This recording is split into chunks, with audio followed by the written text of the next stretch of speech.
There are 3 main ways to get netherite in Minecraft. I happen to know the best one, so stick around while I show you how to get the good stuff. And we actually already have a decent amount of netherite here, but not near enough for what we need. So I'm gonna go ahead and I'm gonna plug this back in here, and we're gonna talk about the ways and go over the ways that you can get netherite in your world. Let me show you how it's done. Now, as we get down in here, the main reason why you want and need netherite in your world is a few different things. First of all, netherite armor offers better protection, making you harder to kill, and also makes it so you do not get knocked back by mobs that have the knockback effect. We're going to be fighting Ender Dragon soon. This is going to be ultra important for fighting Ender Dragon. Also, it's great for those pesky skeletons that like to shoot you, knock you backwards as you try to kill them. When it comes to your weapons do slightly more damage when they are made of netherite. Your tools are actually faster at working as well when they are made out of netherite. And then also, all netherite gear has more durability than its diamond counterparts. So having netherite on all of your gear is actually extremely... What is he doing in here? Get out of here. As I was saying before I was rudely interrupted, netherite gear, it has a lot of benefits. You're going to want to get it. And this is the best place to get it in your world. You want to go into the nether and you want to dig down to Y level 11. Y11 is the most efficient level in the nether to get ancient debris. Ancient debris is the block that you need to find to be able to make netherite. So the first method we're going to go over is the method that any of you can use right off the bat. It doesn't require much additional setup or anything of that nature. The main thing you're going to want to make sure you have is an efficiency 5 unbreaking 3 tool. If you have that, this method is going to work great because what we're going to be doing is called sprint mining. Sprint mining is very simple and very effective. You simply hold down your mining button, and while you can just walking is fine, you can actually sprint and keep up with mining netherrack just like this. You're going to have to be careful and be aware though, because you will run across pockets of lava along your way. When you run into little areas like this, not going to be good for finding netherite. It's not like diamonds, right? Where you may want to like go look around because maybe, you uncovered a cave. You might find some diamonds kind of laying around on the walls, because ancient debris does not generate exposed to air. This is all air exposed. You will not see ancient debris in here. You have to dig for it. So we're going to keep going just like this until we find some ancient debris. This could be very profitable when it comes to getting quartz and gold as well. If you run across little pockets of gold and quartz, I recommend grabbing them. And here we go, our first piece of ancient debris. Not only are we going to mine this up, we're going to look around it because you can have groups of up to 3 or 4, but they don't always touch each other. So they're not like super apparent to be like in the area when you first mine up that first piece. So doing something like this will quickly uncover if there's more or not. In this case, that was just a single piece. We do not have any more around us. And believe it or not, this is actually the second fastest method to getting ancient debris. It's better than the method that we're going to show you next, although it's maybe not quite as fun or destructive for those of you that like destruction, but it is extremely quick and effective, especially if you do the sprint mining. And we found some more ancient debris. So we're going to mine this one up, and then we're going to do that little loop around. And we have not had very good luck with ancient debris today. This one we did get more lucky. I just dug one out that was about right there. And then we dug around and look, we found another batch of it right here, very close by. And oh wow, there's even more. So we got even more lucky. This is actually a totally separate batch. We just got, what, 5 ancient debris from this? Wow. That's absolutely nuts. Okay, that's awesome. Okay, right here in front of me, I finally ran into some lava. This actually took a lot longer than I expected. So when you find lava while digging like this, there's 2 options you're gonna have. Option number 1 is to dig a quick hole below you. The lava will flow into that hole. Option number 2, quickly swap out to a block and cover it up. So if we dig forward here, you can see I can just do this right here. Now the lava's going there, it's not gonna burn me. And then I should be able to, yeah, we are able to reach in there and cover the lava up. Now that I finally got to show that, let's switch to a more fun method.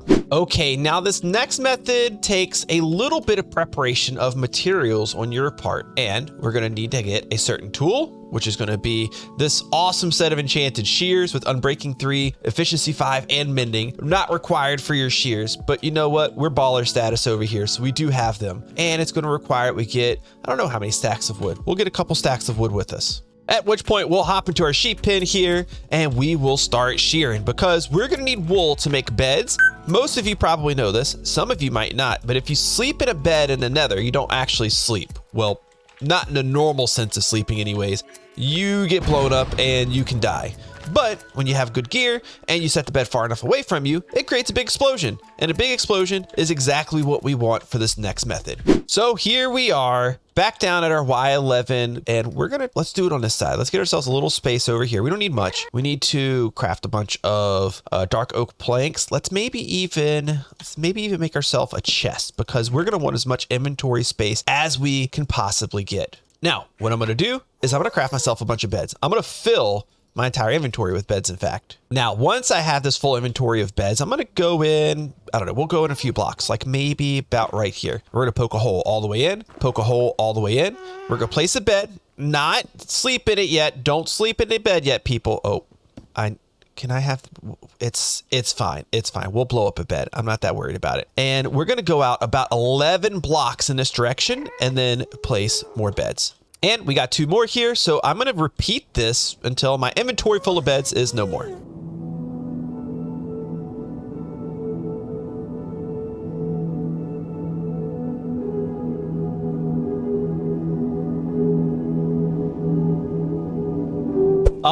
Don't accidentally blow yourself up. I literally just had a heart attack. Holy crap. And after...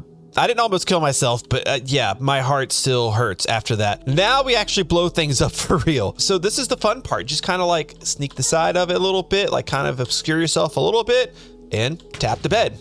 And it's going to blow up and it'll hurt you for a little bit, but as long as you have good gear, it's like you can see there, it only took half a heart from me. It's not that big of a deal. And we're just going to repeat this process over and over and over.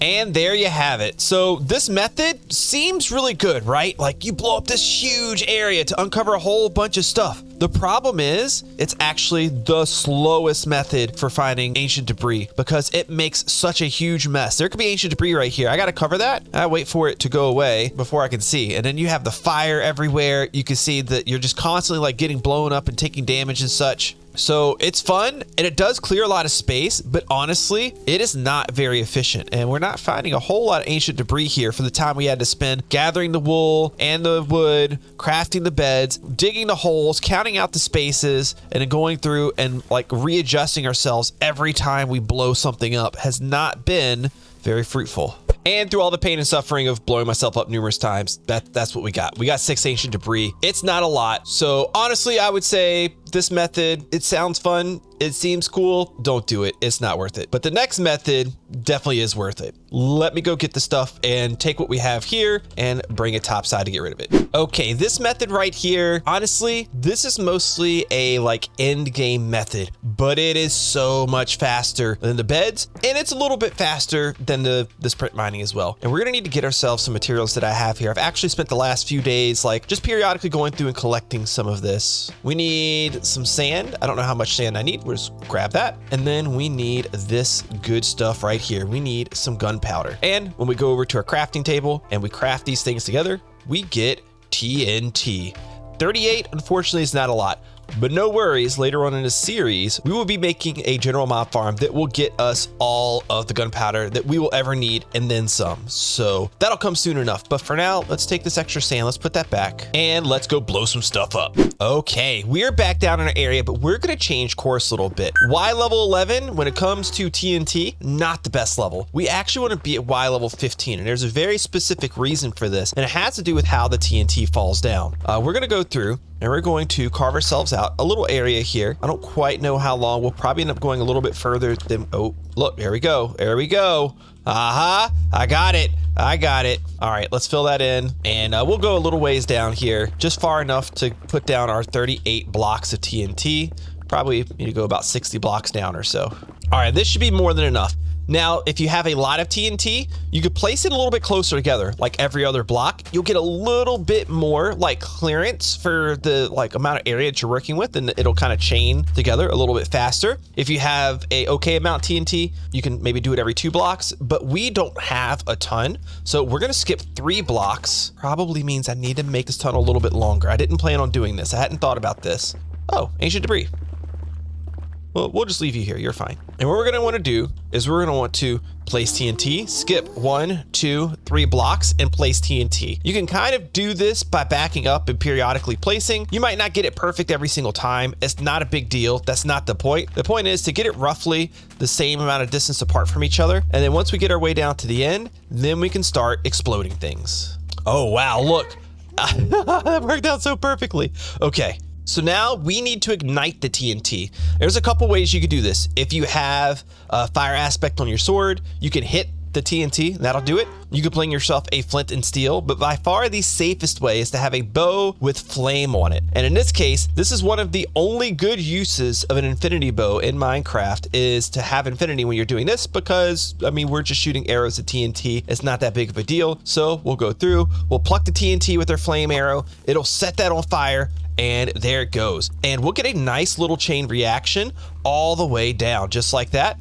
And we chained this a lot better than it usually works. That's pretty cool. So it's just gonna keep on going all the way through. And at some point, a piece of TNT might fall down a little bit further than it normally would. And it'll stop this whole like chain reaction thing that we have going on. But for now, I can just kind of follow this thing down until it stops, like right here. And we'll pluck the next one. And now we seem to be hitting a stop along the way. That's fine. I'm actually going to follow it all the way through rather than gathering as I go. It's just going to be a little bit more time efficient to do it that way, because once we make it all the way down to the end, then we could just work our way back and pick up all of the ancient debris on the way. You can already tell how much more efficient this is. We don't have fire everywhere. It's a little bit more easy to traverse the terrain here. And it's a nice little blast area for how quick it was to set everything up, because this did set up extremely quickly.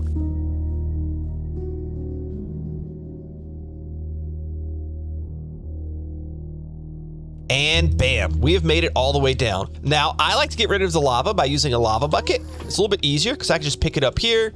I can place it down here and I can just fill it in. This ancient debris, don't worry, it can't be broken by lava. I could just drop it right down into there and you'll see it's floating, just like it would in maybe water, for example. And now we're just gonna look up, down, and all around, and we're gonna see if we get more ancient debris from it as well. Also, don't forget any of these ones that are exposed, go ahead and not only pop them out, but just do a little like search around if it's against the wall like that, just to make sure you don't miss any. And another tip, don't forget to look up. I forget that sometimes. They'll yell at me on stream when I do this. So don't forget to look up and also search above you too. Be careful when you're knocking blocks up above your head. It's possible you could be underneath a lava lake and you might let down a lot of lava. So just kind of be aware of your surroundings whenever you're doing anything above you.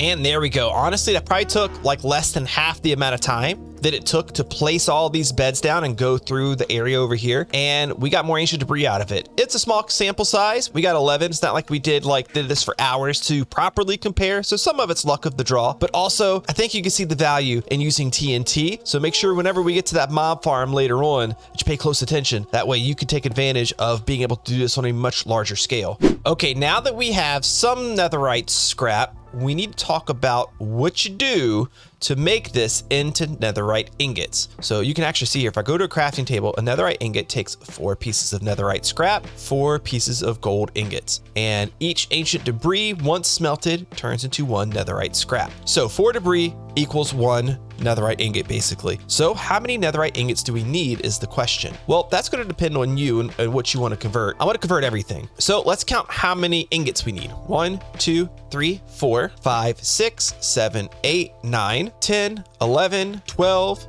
13, 14, 15, 16, 17. And those are just extras. I'm not going to worry about those. So we need a total of 17 netherite ingots. Right now we have enough for 11. So we only need 6 more netherite ingots, and those 6 more ingots, which will be another 24 ancient debris. So I'm just gonna go down back to the nether. We're gonna do some sprint mining and I'm gonna get the rest of what I need, and then we're gonna start converting.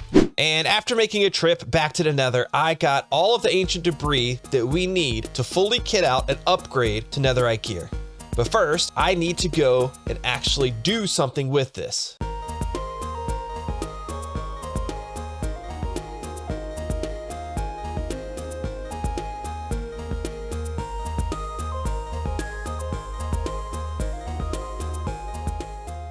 You need to take it down to your furnace system or just any kind of furnace or blast furnace and go ahead and pop it in that system because that ancient debris will smelt down to netherite scrap. Once it's all done, we will collect that netherite scrap out and we will take it back up so that way we can convert it into the netherite ingots. All right, now that we have our netherite scrap, let's actually craft this into netherite ingots. So we'll come over here to our gold that we got in the last episode, actually, from the gold blocks that we happened to find at the bastion. And we will come down here and now we can make ourselves 12 netherite ingots. Now, something cool to know. You can actually craft netherite ingots into a netherite block. This is kind of cool. It's a great looking block. It's also really expensive, but we need ourselves a smithing station. Do I have one? I do not. That means we need to craft one. I believe, if I remember correctly, we need some iron, and we need some wood. That should do the trick. Yep, there we go. The smithing table is how we combine our diamond gear to make it netherite gear. What is he doing here? Hold on, let me show him the way out. All right, so now I'm going to take off all my stuff. We're gonna pop in here. I can just throw all of my netherite ingots right here, and one at a time, we can upgrade everything. It doesn't cost levels, doesn't cost you anything except for the netherite ingot itself. And we have one left over in case we need one for maybe making an extra pickaxe or something. Absolutely perfect. And one more thing to do, let's go ahead and let's put on our new netherite gear. Oh yeah, this feels so good. We are now officially in the end game, except for one thing. We have one more thing that we have to do before we can say officially that we're done with the regular progression and we're on to making farms. And where is it that we're going? Well, I'm going to go buy some ender pearls because we now need to go to the end to fight the dragon. But that's not going to be in this episode. That's going to be in the next one. So thank you so much for watching. If you enjoyed today's video, please click the like button, subscribe to the channel, and I'll see you in the next one where we fight the ender dragon.